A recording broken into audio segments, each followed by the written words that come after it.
So this is our CFA 5 Part 1 talk, okay? So the first one here says, which of the following is an equation for the circle with a center of -2, 3 and a radius of 3?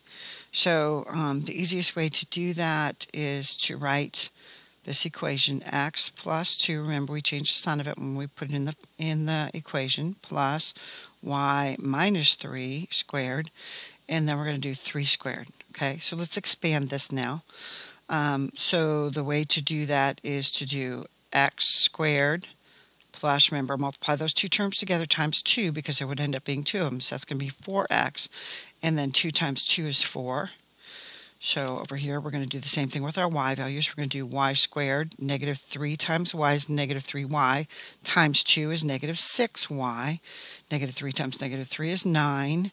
And that's equal to 9 over here. Okay, so the first two have x squared and y squared, okay? So I'm going to go ahead and cross these out because I know these are not going to be the answer, okay? So I noticed we got zeros over here. You see that? So let's go ahead and move this 9 over to here. So that means that 9's gone. Now we have 0 over there. So which one matches what we have? So we have x squared, y squared plus 4x minus 6y. Both of those have that. And then we have, what do we have left as our constant of 4, right? So it's not that one. So our answer was A, indeed. Whoops, sorry. Put an X to the wrong one. That was the answer, A. Okay, the next one says, what are the center and the radius of the circle?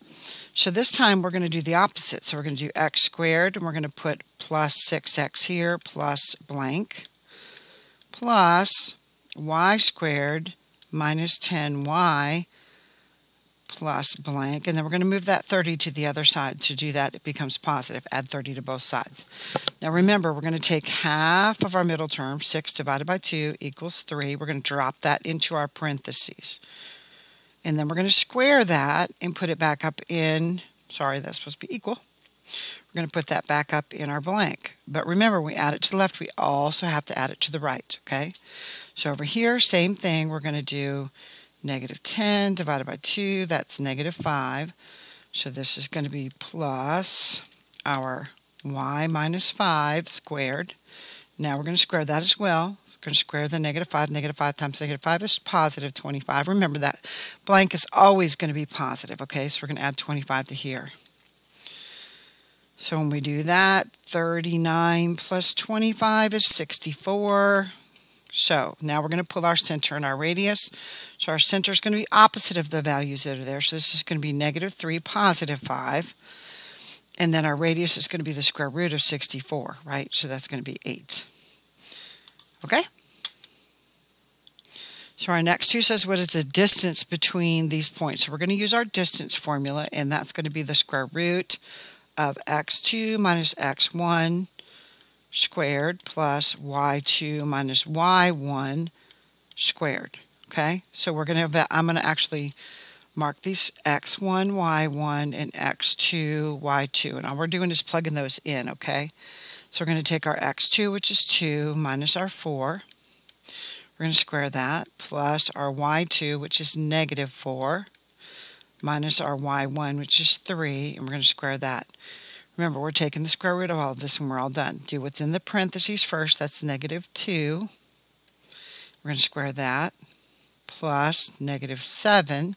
And we're going to square that. So this is going to be 4 plus 49. So that is the square root of 53. All right, this next one says, use the square-shaped garden. Use the information in the diagram to complete the following sentence. A square-shaped garden is being designed. A triangular region in the corner of the garden will be covered with decorative rocks as shown. If it takes 96 rocks to completely cover the triangular region, there are blank rocks per square foot in the triangular region. So there's a right angle here. You notice that? So these have to be the same length because both of these angles would be 45 and 45. So that means both these sides here of this triangle are going to be 8 feet and 8 feet. So the area of a triangle, that formula is on your formula sheet, is 1/2 base times height. So we're going to say this is our base, and we're going to say this is our height. Remember, height is always a right angle to the base. So this is going to be 1/2 of 8 times 8. So that's going to be half of 64, which is 32, okay? So that means it's going to be 32 feet squared. And then it says, if it takes 96 rocks to cover the triangular region, how many rocks are there per square foot? So what we're going to do here is we're going to divide the 96 by the 32, and 32 goes into 96 3 times. And so that's why it's 3 rocks, because these were rocks up here, per feet squared, right? Okay.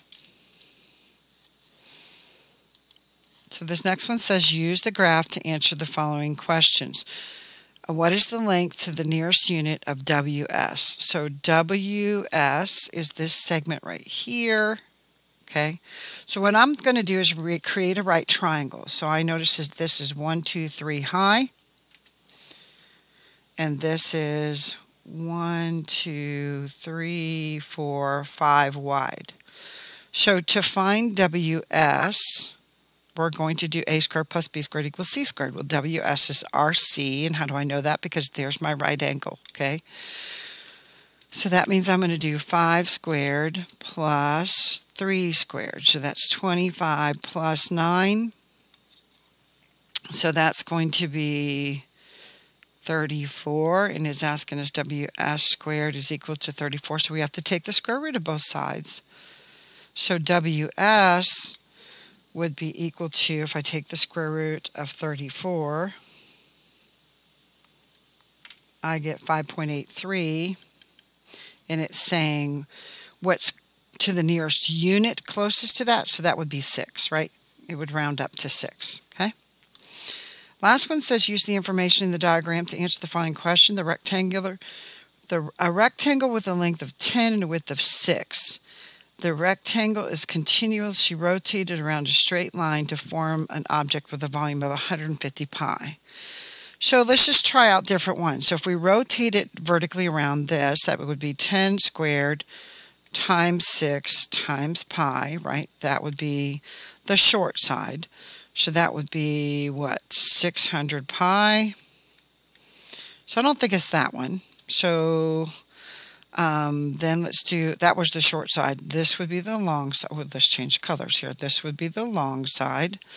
So that would be 6 squared times 10 times pi. That would be 360 pi.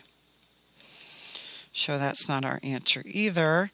So now let's do a vertical line of symmetry. Vertical line of symmetry would be there. That means now our radius is 5, right? So that would be, oh, by the way, you should know that the volume here is pi r squared h, right? Because that's going to be a cylinder.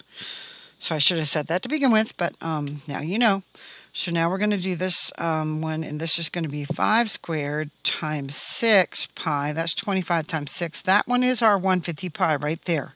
So that's what it was. Now let's just do the last one just for the sake of you guys seeing it. So if I did this one, it would be a horizontal. Horizontal, and that was 6 over there, so that would be 3 squared times 10 times pi, so that would be 90 pi. Okay? So hopefully you guys see how you get all these types of answers.